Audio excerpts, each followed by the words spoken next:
Did you know if you don't sign up for Medicare on time, you could be charged a 10% penalty for every 12 months you go without coverage? And that's a lifelong penalty. Hi, I'm Larry Goist, owner of LMS Insurance Group, where we help seniors navigate the Medicare Maze.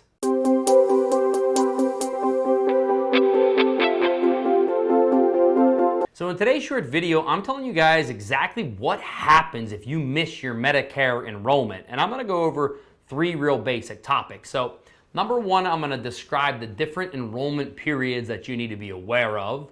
Secondly, I'm going to tell you what happens if you miss those windows. And then thirdly, I'm going to give you some advice on what you can do if that happens to you or how to avoid it altogether. And that's all coming up next. Before I dive in, don't forget to like our channel. Definitely subscribe if you find this helpful. I really do appreciate you doing that.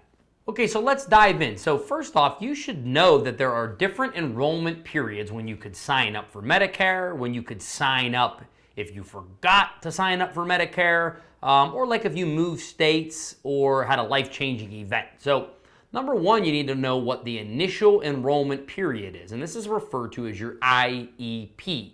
Now, this is a 7-month window. It's 3 months before you turn 65, the month of, and 3 months after. So if your birthday was July 15th, 1960, your IEP would start 3 months before July. So it would start in April. So your IEP would be April, May, June, then the month of July, and then 3 months after. So you'd also have August, September, and October. Now your IEP is when you are supposed to sign up for Medicare A and B.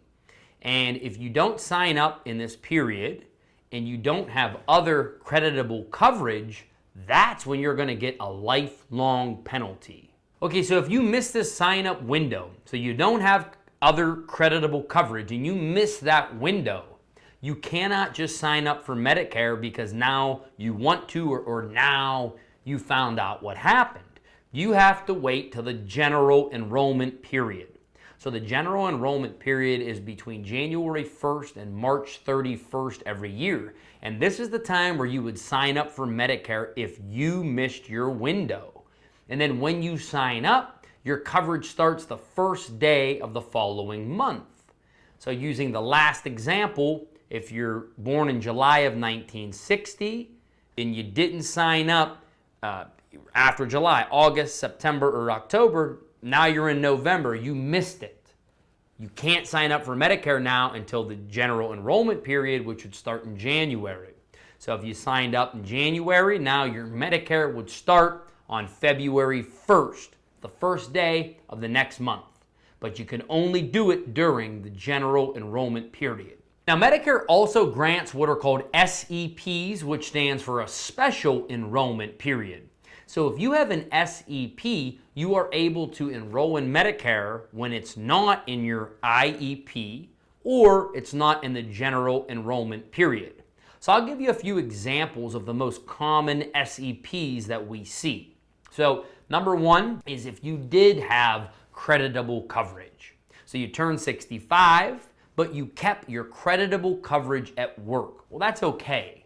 Now when you're ready to retire, you're going to be granted an SEP to come off of that group coverage and enroll in Medicare.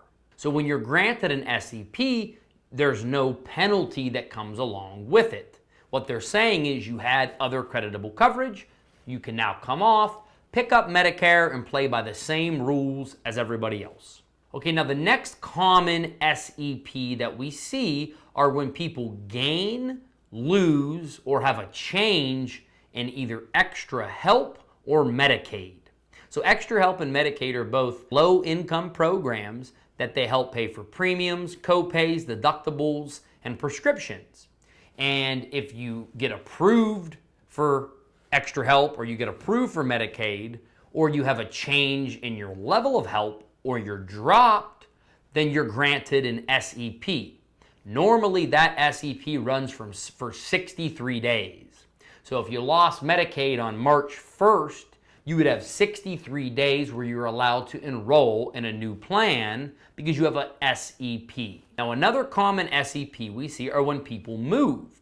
So if you move from one county or one state to another and your plan is not offered in that new county or that new state, well, you're granted an SEP because you moved out of your plan's service area. So Medicare says, okay, we get it. We're going to give you a 63-day window where you could pick a new plan in your new service area. But those are the most common SEPs we see, which is, again, you're leaving an employer coverage and picking up Medicare. You have a change in your level of extra help or Medicaid, and then you can make a change to your Medicare plan. Or, again, if you have that other special enrollment period because you moved to a new service area and your plan that you used to have is no longer offered. Okay, so what happens if you do miss that window? Well, under Medicare Part B, when you pick it up, if you don't sign up on time and you don't have other creditable coverage, you pay 10% more for every 12 months you go without coverage. So if you went 3 years without Part B, you would pay 30% more than everybody else every month the rest of your life for Part B. So using that example, if you went 3 years and you had to pay 30% more, well, in 2025, Part B is $185 a month.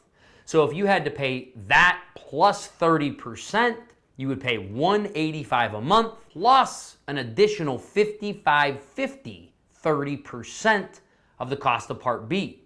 And you would pay that penalty every month the rest of your life. Now, there's also a penalty for not enrolling in Part D drug coverage when you're first eligible. And this applies even if you don't take prescriptions. Even if you don't have prescriptions, you have to have a plan that has Part D.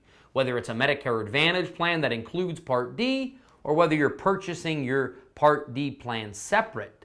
If you don't sign up on time, there's a penalty that comes with that as well.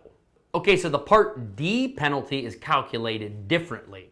So the way Medicare assesses a Part D penalty is, first off, they say, well, how many months did you go without drug coverage?